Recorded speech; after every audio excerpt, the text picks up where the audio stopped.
বাচ্চাগুলোর কীভাবে খাবার দিতেছি দেখেন আপনারা। প্রথমে আমি অনেকগুলো থাল নিলাম, থালের মধ্যে আমি অনেকগুলো খাবার দিতেছি। দেখুন কীভাবে খায় বাচ্চাগুলো, দ্রুত দেখেন কীভাবে খাইতেছে। আমাদের দেশি বাচ্চা কয়েকদিনের বাচ্চা হয়েছে, আমাদের এই বাচ্চাগুলোর বয়স হয়েছে মাত্র 10 দিন। 10 দিনে দেখেন কত ফুটফুটা হয়ে গেছে। আসসালামু আলাইকুম বন্ধুরা, আশা করি সবাই ভালো আছেন। আলহামদুলিল্লাহ আমি ভালো আছি। তো আমি আজকে আসলাম আজকে দুপুরে আসলাম আমার স্বপ্নের সেই খামারে। তো দেখুন আমাদের দেশি মুরগির বাচ্চাগুলো কি করে। তো এই পাশে আমি কতগুলো ভালো ফালাইছিলাম, আবার এইদিকে দেখেন বাচ্চাগুলো কীভাবে বসে রয়েছে চুপচাপ, খাবার নাই তাই ওদেরকে খাবার দিতে আসছি। তো দেখুন আপনারা আমরা আমাদের মুরগি বাচ্চাগুলোর কীভাবে খাবার দিই আর ওগুলা কীভাবে খায়। দেখেন সব চুপচাপ বসে রয়েছে, তো আমি খাবার নিয়ে আসলাম। আর এদিকে দেখেন কীভাবে ওই গিতে পানি দিয়ে রাখছি।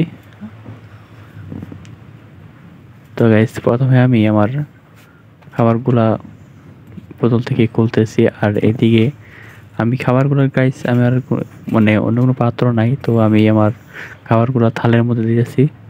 তো দেখুন আমি ছোট দেখে থালের মধ্যে দেই, তো বড় হলে ইনশাল্লাহ কতটুকু বড় হলে আমি ওই এই খাবারের পাত্র কিনে আনবো। তো ফার্স্ট টাইম তো তো এইগুলা দিয়ে চালাইতেছি। তো আপনারা পাইলে কম খরচে হয়তো পারবেন। তো আমার নতুন দেখে আমি বেশি কিছু নেই নাই, বাট প্রথম তো তাই কম খরচের মধ্যে আপনারা চাইলে পারবেন। তো দেখুন কীভাবে বাচ্চাগুলো খাবার খায়, দিয়ে দিলাম। খাবারগুলো হচ্ছে স্ট্যাটাস জিরো।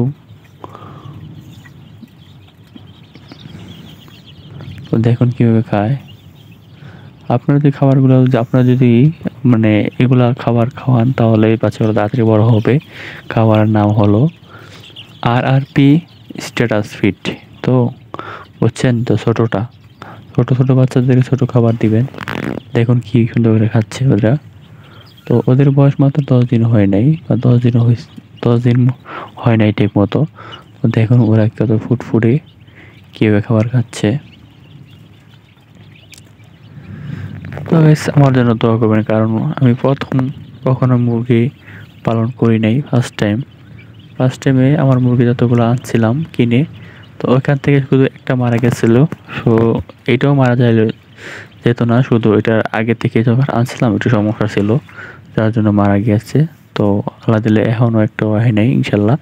আর এদিকে দেখেন আমি মানে বালি ফেলাই রাখছি, এখানে আমি আর কিছুদিন পরে এইটার মধ্যে ছেড়ে দিব, কারণ ওইটার ভিতরে ছোট জায়গা হয়ে গেছে, একটু বড় হয়েছে, তো তাই এটার ভিতরে ছেড়ে দেবো। আমি লিটার হিসাবে আমি বালি দিয়ে রাখছি।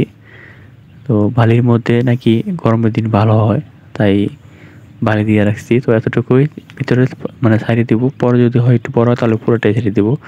তো ওগুলা খাবার কাছে দেখুন।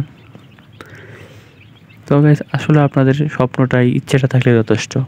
তো আপনাদের যদি ইচ্ছে থাকে তাহলে ইনশাল্লাহ আপনারাও পারবেন, কোনো ব্যাপার না। কম খরচের মধ্যেও পারবেন, কোনো টাকা পয়সা যাদের কম তারাও পারবেন। আমার কাছে তেমন টাকা নাই, তারপর আমি যতটুকু পারছি ততটুকু একটা ছোট্ট একটা ঘর বানিয়ে তারপরে এটার মধ্যে আমি মুরগি পালন করতেছি।